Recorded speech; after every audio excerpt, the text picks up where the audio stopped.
मुख्यमंत्री बनते ही बहुत जल्दी आप एक्शन में आ गए हैं, केवल 2 महीने में। तो इस राज्य के लिए क्या प्राथमिकताएं तय की हैं आपने? देखिए, छत्तीसगढ़ बहुत संपन्न राज्य है। यहाँ वनोपज भरपूर है, खनिज संपदा भरपूर है, कोयला है, लौह अयस्क पूरा पहाड़ का पहाड़ पड़ा है, सोना है, डायमंड है, टीना है।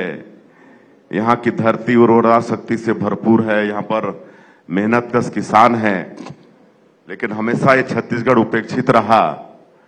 मध्य प्रदेश में भी जब कांग्रेस पार्टी की सरकार बनती थी तो छत्तीसगढ़ का बहुत बड़ा योगदान रहता था। यहाँ से बहुत विधायक कांग्रेस के चुन के जाते थे, लेकिन वो सरकार कभी छत्तीसगढ़ पर ध्यान नहीं दी। कांग्रेस बहुत पहले छत्तीसगढ़ राज्य बना सकती थी अगर छत्तीसगढ़ की उनको चिंता रहती, लेकिन ये काम हमारे नेता श्रद्धेय अटल बिहारी वाजपेयी जी को करना था, उनके शुभ कर कमलों से होना था। और 1 नवंबर 2000 में उन्होंने छत्तीसगढ़ राज्य का निर्माण किया ताकि जो छत्तीसगढ़ में SC ST के जो लोग हैं उनका समुचित विकास हो। और जितना ST SC लोगों का चिंता भारतीय जनता पार्टी करती है उतना कांग्रेस पार्टी कभी नहीं की। कांग्रेस पार्टी ST SC को सिर्फ एक वोट बैंक के रूप में इस्तेमाल की।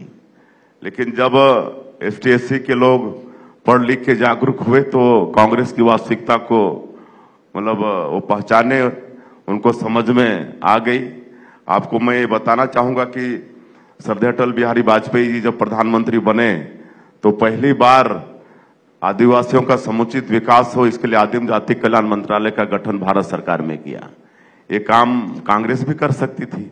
अगर आदिवासी आज जो 10-12 करोड़ से ज्यादा आबादी इस देश में है, उनकी चिंता कांग्रेस को रहती तो पहले वो मंत्रालय बना सकती थी वो, लेकिन बना ही नहीं। लेकिन वास्तव में चिंता मतलब भारतीय जनता पार्टी ने की है। और आदरणीय अटल बिहारी वाजपेयी जी नया राज्य बनाए हैं और उनका जो सपना था कि ये छत्तीसगढ़ डेवलप स्टेट बने, तो आज भारतीय जनता पार्टी की सरकार के रूप में हम लोग को अवसर मिला है, तो उनके सपनों को पूरा करने का काम हम लोग करेंगे। और हमारे आदरणीय प्रधानमंत्री जी का जो ध्येय वाक्य है, सबका साथ, सबका विकास, सबका विश्वास और सबका प्रयास, तो छत्तीसगढ़ के एक गांव तक आवागमन की सुविधा हो। हालांकि आज अटल जी को धन्यवाद भी देना चाहेंगे कि उन्होंने प्रधानमंत्री ग्राम सड़क योजना इस देश में शुरुआत की। कांग्रेस इसको भी कर सकती थी।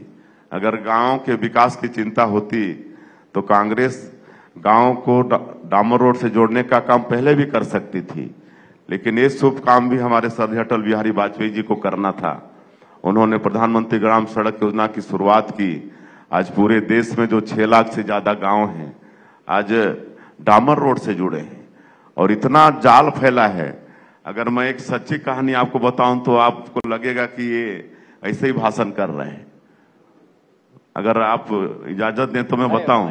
प्लीज बताइए ना। क्या हुआ, एक बार रायगढ़ संसदीय क्षेत्र में एक गांव है, ले लूंगा, ब्लॉक हेडक्वार्टर है। वो दिन भर हमारा कार्यक्रम था, दिसंबर का महीना था और दिन भर दौरा करके थके थे। एक कार्यकर्ता के यहाँ भोजन किए और फिर उस समय हमारे पास स्वयं की गाड़ी भी नहीं थी, सरकारी गाड़ी लेके हम चलते थे। और उस क्षेत्र से वो ड्राइवर अनभिज्ञ था। गाड़ी में मोटरसाइकिल, आपके मोटरसाइकिल? हाँ, नहीं, विधायक के समय तो हम 8 साल पूरा मोटरसाइकिल में गुजारे। 8 साल का विधायकी काल हम अपना एक राजदूत मोटरसाइकिल उस समय रहता था, आजकल तो राजदूत मोटरसाइकिल भी नहीं है, उसमें हम 10 साल अपना 8 साल विधायिका का गुजारे। तो उस समय फिर वो कार्यकर्ता के यहाँ भोजन करके 11 बजे रात को चले घर के लिए। तो एक हमारे जिला पंचायत सदस्य थे, बीच में उनका मकान पड़ता था, तो उनको हम ड्रॉप किए राजपुर में और हमको नींद आई, सो गए और 11 बजे चले हैं लेलुंगा से। और जब 4 बजे भोर भोर में हमारी नींद खुली तो देख रहे हैं माइलोमीटर में लिखा है कि ले लूंगा 1 किलोमीटर। मैं बोला ये क्या हो गया भाई, 11 बजे ले लूंगा से चले हैं, 4 बजे फिर ले लूंगा पहुंच रहे हैं, क्या हो गया ये। तो हम ड्राइवर से पूछे कि वो खान साहब थे, खान साहब आप तो फिर ले लूंगा ले आए। तो बोले बाबू आप सो रहे थे, हमको जिधर जिधर काला रोड दिखा उधर उधर चला के फिर ले लूंगा ले आए। मेरा कहने का मतलब कि आज देश का, छत्तीसगढ़ का सब गांव डामर रोड से जुड़ गया है, तो घुमा फिरा के फिर हमको ले लूंगा ले आया। तो इस तरह से मतलब विकास का काम भारतीय जनता पार्टी की सरकार ने किया है और पूरे देश की जनता का विश्वास आज आदरणीय मोदी जी पर, भारतीय जनता पार्टी पर बढ़ा है।